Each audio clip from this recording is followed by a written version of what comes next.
Hello বন্ধুরা, সবাইকে তোমরা সবাই কেমন আছো? আশা করি ভালো আছো। আমিও খুব খুব ভালো আছি বন্ধুরা। আর আজকে যে এতটা ভালো আছি তোমরা তো জানোই, আজকে মাদার্স ডে। সব মায়েরা খুব ভালো থাকুক, সুস্থ থাকুক। আর সব মায়েদের জন্য যেন সব সন্তানরা এইভাবেই যেন বুক ভরা ভালোবাসা দিয়ে এইভাবেই যেন সব পাশে থাকে, করতে পারে। বুঝতে পারছো বন্ধুরা? আর যে যতই থাক, ঠিক কিনা বন্ধুরা বলো? বাবা বাবাই হয়, মা মাই হয়। বাবা মার অবদান কোনোদিন শোধ দেওয়া যায় না, বাবা মার ঋণ।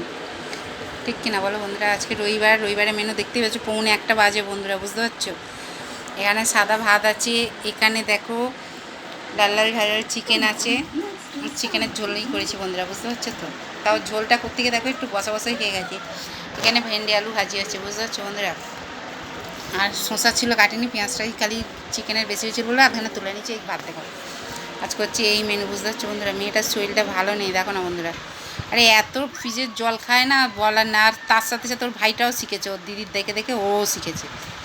এনতার ঘুরবে ফিরবে, কাজ দিয়ে আসবে, এই রোদে তাতে আসবে, এনতার ফ্রিজের জল খাবে, বুঝতে পারছো বন্ধুরা? আর সন্ধ্যাবেলা এসে চান করবে, আর বলো এসব যাবে কোথায়? হ্যাঁ, ব্যাস কালকে রাত্রির দিয়ে একদম ধরেছে। মেয়ে গলা ব্যথা একদম করতে পারছে না। আর কাঁচা সর্দি করলে জানো তো বন্ধুরা, যার হয় সেই জানে, সত্যি খুব কষ্ট হয়। আর আমার আবার গলা ব্যথা করলে আমি যেমন গাগড়াল পাগড়াল করে গলার ব্যথা কমাই, আমার ছেলে যদি বা করে, মেয়ে একদম ওসব গাগড়াল পাগড়াল করতে পারে না, বুঝতে পারছো? এরকম অবস্থা। যাই হোক, ঠিক আছে বন্ধুরা, সবাই সুস্থ থেকো, ভালো থেকো। কাদের কী হয়েছে রবিবারে অবশ্যই কমেন্ট করে বলো। ঠিক আছে, চলো বন্ধুরা, টাটা, বাই।